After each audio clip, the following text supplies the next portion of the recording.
Mucho se ha hablado sobre el origen del mal, incluso algunas creencias afirman que hay un ser dedicado a crear el mal. Acompáñame en este capítulo y te compartiré el análisis sobre el origen del mal desde la perspectiva del progreso espiritual, sin negar la bondad y el poder de Dios. Vamos a conocer más sobre este interesante tema.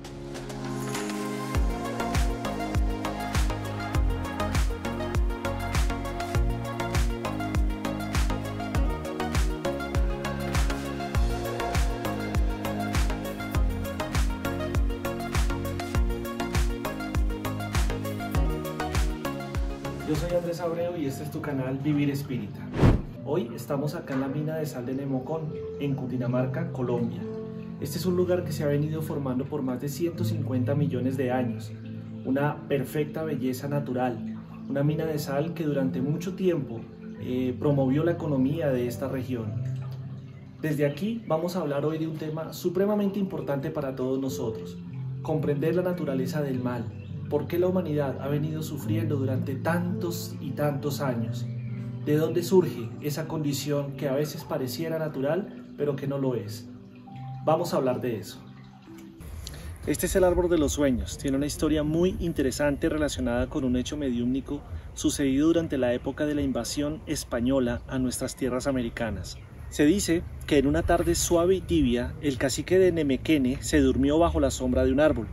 Entonces, sucesos extraños, desconocidos y perturbadores lo acompañaron durante su descanso. Vienen del norte dioses o seres blancos de largas barbas, avasallantes, impetuosos, destructores que atraviesan ríos desconocidos y montañas descomunales. El cacique despertó asustado en ese momento, reunió a su pueblo y le relató el perturbador sueño. Con eso Nemequene solicitó reunir todas las riquezas de su pueblo para darles un resguardo y ordenó juntar sus tesoros, oros y esmeraldas, entre otras riquezas, para que fueran escondidas, originando en parte la leyenda del Dorado. Así, gracias a esta nefasta visión, el pueblo muisca escondió sus magníficos tesoros en lugares que aún son un misterio. Efectivamente, al cabo de un tiempo llegaron hombres extranjeros a robar todas las riquezas, haciendo realidad el sueño del cacique Nemequene. Desde entonces, a ese tronco se le conoce como el árbol de los sueños. Para la ruta Leyenda del Dorado, Árbol de los Sueños representa una de las narraciones de la cultura muisca. Esta historia del cacique es muy interesante porque aborda dos temas. Por un lado, un hecho mediúmnico notable, en donde él, en un sueño, visualiza lo que iba a suceder más adelante con el arribo de los españoles y la invasión. Y por otro lado, también nos deja entrever toda esa historia llena de maldad, llena de abusos, de muerte, que desafortunadamente se sembró durante esa época de la mal llamada conquista. Realmente era una invasión. Y ahí es donde nosotros nos vamos a enfocar hoy un poco, para tratar de entender qué es lo que causa, qué es lo que origina que los seres humanos tengamos ese tipo de reacciones, ese tipo de comportamientos donde a muchos no les importa destruir la vida de otros con tal de satisfacer sus propios intereses.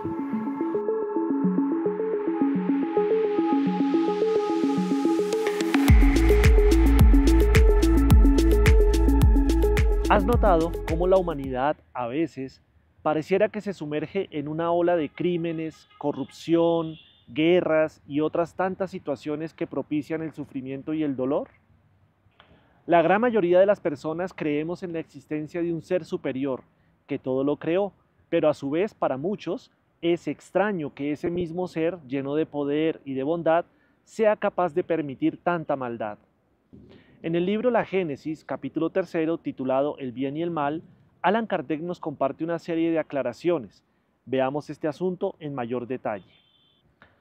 Dado que Dios es el principio de todas las cosas, y puesto que ese principio es todo sabiduría, todo bondad y justicia, cuanto de él procede debe participar de sus atributos, pues lo que es infinitamente sabio, justo y bueno, no puede producir nada irracional, malo e injusto. Por consiguiente, el mal que observamos no ha podido originarse en él. En esta explicación, Kardec nos lleva hacia una reflexión muy sensata. Un ser perfecto, infinitamente justo y bueno, no pudo haber sido el creador de la causa del sufrimiento y de las angustias de sus hijos. Entonces, la siguiente alternativa para encontrar una respuesta a esa inquietud es la idea de un ser dedicado a hacer el mal. Pero entonces, ¿deberíamos concluir que estamos hablando de la contraposición de Dios? Veamos ahora lo que nos explica Allan Kardec sobre esta posibilidad.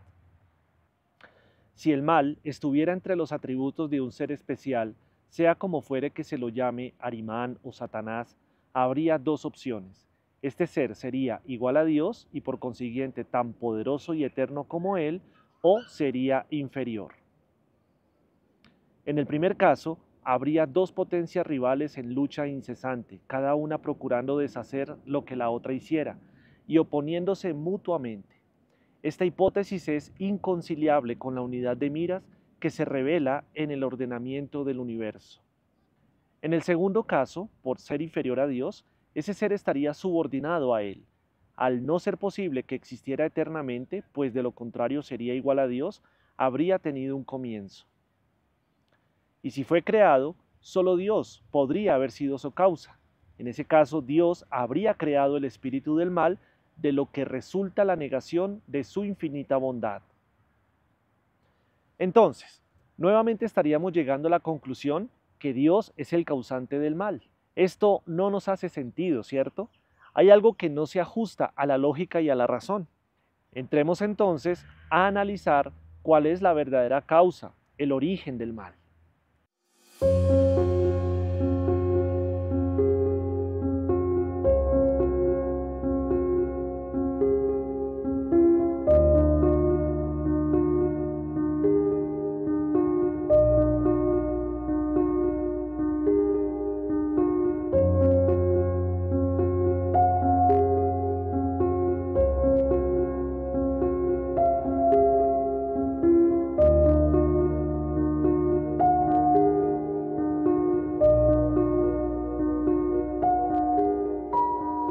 Los espíritus somos creados por Dios.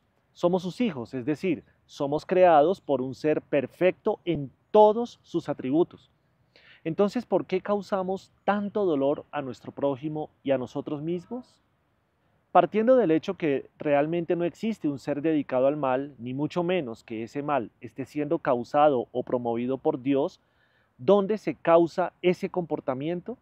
Primero, recordemos cuál y cómo es nuestro origen. En el libro La Génesis, capítulo 11, ítem 7, Allan Kardec nos enseña que todos los seres espirituales tienen el mismo punto de partida.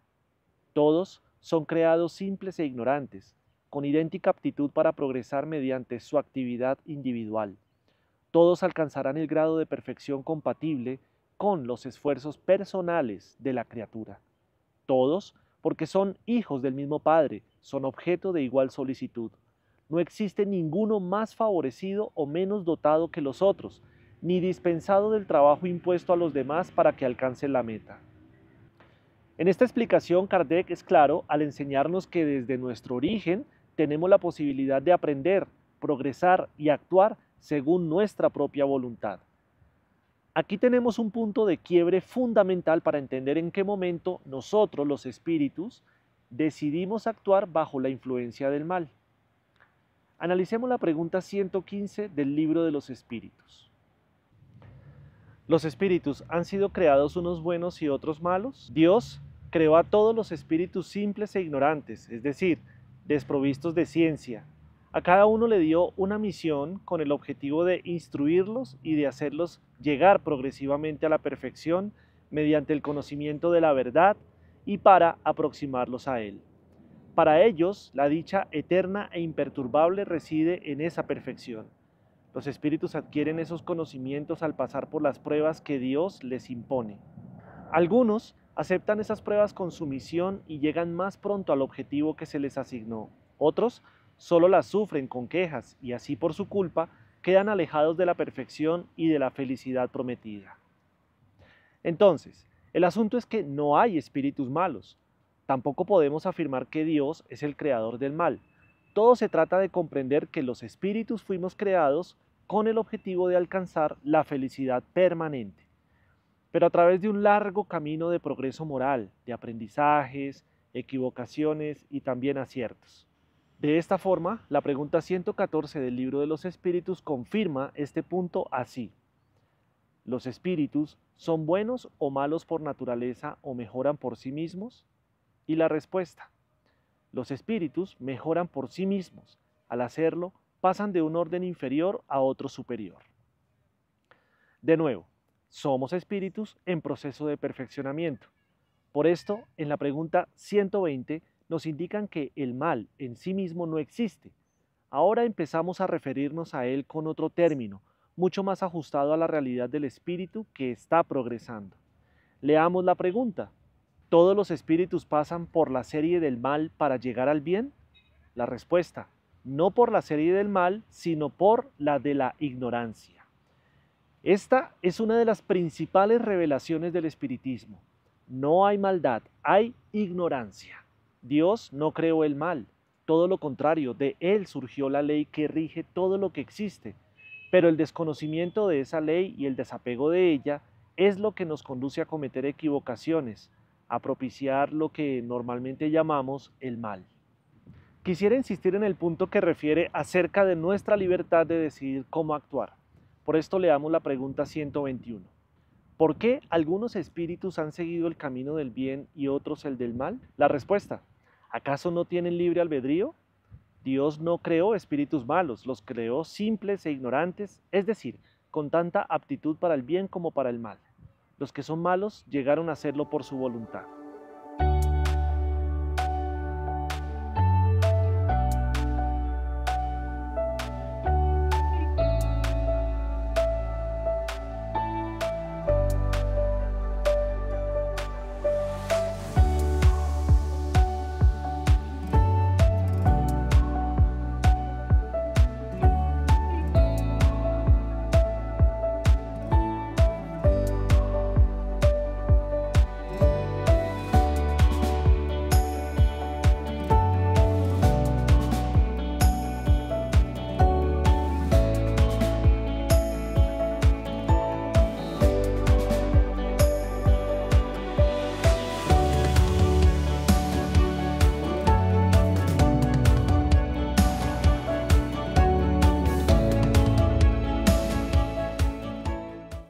Otra pregunta que naturalmente llega a nuestras mentes cuando estudiamos este asunto es: si los espíritus no tenemos el conocimiento de esa ley desde que fuimos creados, ¿por qué Dios no nos dio esa información desde el mismo momento en que fuimos creados, desde el principio? Y así evitaríamos tanto sufrimiento. Para empezar a resolver esta inquietud, que es completamente lógica, los espíritus superiores nos enseñaron lo siguiente en la pregunta 122. ¿Cómo pueden los espíritus en su origen, cuando aún no tienen conciencia de sí mismos, tener la libertad de elegir entre el bien y el mal? ¿Hay en ellos un principio, alguna tendencia que los lleve en una dirección más que en otra? A eso contestaron los siguientes los espíritus superiores. El libre albedrío se desarrolla a medida que el espíritu adquiere la conciencia de sí mismo. Ya no habría libertad si la elección fuese determinada por una causa independiente de la voluntad del espíritu. La causa no está en él, sino fuera de él, en las influencias a las cuales cede en virtud de su voluntad libre. Se trata de la gran alegoría de la caída del hombre y del pecado original. Algunos cedieron a la tentación, otros resistieron. Nosotros podemos y debemos avanzar en la senda del progreso hacia la felicidad a través de las decisiones que tomamos. Si nos ocupamos de estudiar la ley creada por Dios y empezamos a ponerla en práctica, estemos absolutamente seguros que nuestras decisiones se determinarán por una correcta distinción del bien y del mal. De esta forma, el mal va a desaparecer en la medida que disminuimos nuestra ignorancia o el desconocimiento de esa ley. En la Génesis, capítulo 3, ítem 6, Allan Kardec insiste sobre este asunto enseñándonos lo siguiente. Dios estableció leyes plenas de sabiduría con el objetivo único del bien. El hombre encuentra en sí mismo todo lo que necesita para cumplirlas. Su ruta está trazada en su conciencia y tiene la ley divina grabada en el corazón. Además, Dios le recuerda eso constantemente por intermedio de los Mesías y los profetas, de los espíritus encarnados, que recibieron la misión de esclarecerlo, moralizarlo y contribuir a su adelanto. Así como en los últimos tiempos, a través de una infinidad de espíritus desencarnados que se manifiestan en todas partes. Si el hombre se ajustara rigurosamente a las leyes divinas, no cabe duda de que evitaría los males más punzantes y viviría feliz en la tierra. Si no lo hace, es en virtud de su libre albedrío, y por eso sufre las consecuencias de su proceder. En este orden de ideas es conveniente entender qué es lo que hace que el ser humano se decida por practicar las conductas basadas en lo que entendemos por el mal. La Génesis nos explica en el capítulo 3, ítem 6 y el ítem 9 lo siguiente. No obstante, los males más numerosos son los que el hombre crea por sus propios vicios, los que provienen del orgullo, del egoísmo, la ambición, la codicia, los excesos en todo. Allí se encuentra la causa de las guerras y de las calamidades que ellas acarrean, de las disensiones, de las injusticias, de la opresión del débil por el fuerte, así como de la mayor parte de las enfermedades. Si se estudiaran las pasiones e incluso los vicios, se vería que el origen de ambos se encuentra en el instinto de conservación. En este punto de nuestro análisis ya queda más claro que el ser humano tiene el libre albedrío, pero al desconocer las leyes divinas fácilmente se deja llevar por sus instintos y sus pasiones, las cuales decide satisfacer a toda costa, incluso a costa de su propia felicidad y de la de sus semejantes. Las pasiones son todos aquellos comportamientos que retienen a las personas en los niveles más primarios de la evolución espiritual, todas ellas derivadas del orgullo y el egoísmo. Vienen desde nuestras primeras etapas evolutivas, cuando éramos gobernados principalmente por el instinto de conservación. En ese momento era necesario para garantizar nuestra subsistencia, pero ahora que ya hemos desarrollado la inteligencia y la razón, esos instintos, como por ejemplo la necesidad sexual, de alimentación, de acumulación, de defensa, entre otros, ya pasaron de ser situaciones para mantener nuestra existencia a convertirse en deseos a satisfacer, los cuales nos esclavizan y nos llevan a cometer actos contrarios al bien. Justo ahí está el origen del mal.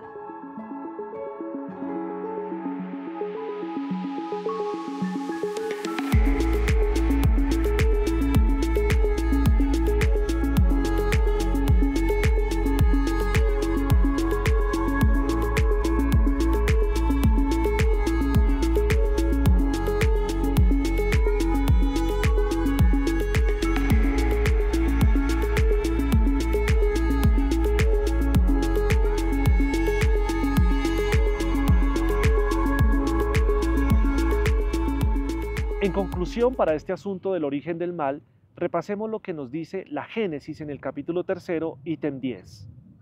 El destino del espíritu es la vida espiritual, pero en las primeras fases de su existencia corporal solo tiene que satisfacer necesidades materiales, y a tal fin, el ejercicio de las pasiones constituye una necesidad para la conservación de la especie y de los individuos, materialmente hablando. Con todo, una vez que ha superado ese periodo, se le presentan otras necesidades, al principio de carácter semimoral y semimaterial, y más tarde exclusivamente morales. Es entonces cuando el espíritu ejerce dominio sobre la materia. Si se libera de su yugo, avanza por la senda providencial y se aproxima a su destino final. Si por el contrario se deja dominar por ella, se atrasa y se identifica con los irracionales. En esa situación, lo que antes era un bien, porque era una necesidad de su naturaleza, se transforma en un mal, no solo porque ya no constituye una necesidad, sino porque se vuelve perjudicial para la espiritualización del ser. De ese modo, el mal es relativo y la responsabilidad es proporcional al grado de adelanto. Todas las pasiones tienen, por lo tanto, su utilidad providencial, y si no fuera así, Dios habría hecho algo inútil e incluso nocivo. El abuso es lo que constituye el mal, y el hombre abusa en virtud de su libre albedrío. Más adelante, ilustrado por su propio interés, elige libremente entre el bien y el mal. Si este contenido es útil para ti, apóyanos suscribiéndote al canal, no te cuesta nada y sí nos ayudas muchísimo a ser más visibles para otras personas que quieren aprender así como tú. Después de todo esto, nos queda una pregunta final. ¿Cómo va a desaparecer el mal? Seguramente ya habrás podido concluir que eso sucederá cuando hayamos conocido comprendido y practicado las leyes divinas. Sin embargo, para ser más precisos, escuchemos lo que nos dice Allan Kardec al respecto en el libro La Génesis, capítulo 3, ítem 7. Pero Dios, que es todo bondad, puso el remedio al lado del mal, es decir, hizo que del mismo mal saliera el bien. Llega un momento en que el exceso de mal moral se vuelve intolerable e impone al hombre la necesidad de cambiar de vida. Instruido por la experiencia, se siente obligado a buscar en el bien el remedio que necesita, siempre en uso de su libre albedrío. Cuando toma un camino mejor, lo hace por su voluntad y porque ha reconocido los inconvenientes del otro. La necesidad, pues, lo obliga a mejorar moralmente para ser más feliz, del mismo modo que lo indujo a mejorar las condiciones materiales de su existencia. Se puede decir que el mal es la ausencia del bien como el frío es la ausencia del calor. Así como el frío no es un fluido especial, el mal tampoco es un atributo distinto. El uno es la antítesis del otro. Donde no existe el bien, forzosamente existe el mal. No practicar el mal ya es un comienzo del bien. Dios solo quiere el bien. El mal proviene exclusivamente del hombre. Si en la creación existiera un ser encargado del mal, el hombre no podría evitarlo. No obstante, como el hombre tiene la causa del mal en sí mismo, y como tiene al mismo tiempo el libre albedrío y la guía de las leyes divinas, podrá evitarlo siempre que lo desee. Tomemos un hecho común a modo de comparación. Un propietario sabe que en el confín de sus tierras hay un sector peligroso y que quien se aventurase dentro de él podría perecer o sufrir una herida. ¿Qué hace a fin de prevenir los accidentes? Manda colocar en las cercanías un aviso para impedir que se avance más allá a causa del peligro. Ahí está la ley, sabia y previsora. Pero si a pesar de eso algún imprudente ignora el aviso, transpone el punto permitido y sufre un accidente, ¿de quién podrá quejarse sino de sí mismo? También sucede eso con respecto al mal. El hombre lo evitaría si observara las leyes divinas. Dios, por ejemplo, puso un límite para la satisfacción de las necesidades.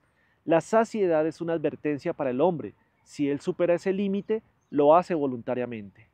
Por consiguiente, los vicios, las enfermedades, la muerte que de ahí pueden resultar son obra suya y no de Dios.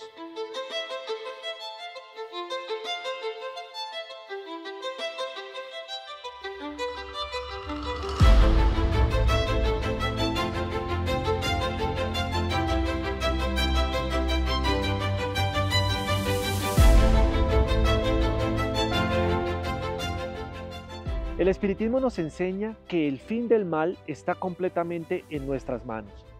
Depende de cada uno de nosotros. Si concentramos nuestros esfuerzos en esto, avanzaremos. Avanzaremos como sociedad, como nunca antes se había hecho. Ocúpate de lo que te corresponde en ese propósito. Haz tu parte, así estarás haciendo un gran aporte para la transformación colectiva. El punto es disminuir al máximo la presencia del orgullo y el egoísmo en nuestras vidas. Gracias por quedarte hasta el final del video. Soy Andrés Abreu y te envío un gran abrazo. Nos vemos en el siguiente episodio. Hasta pronto.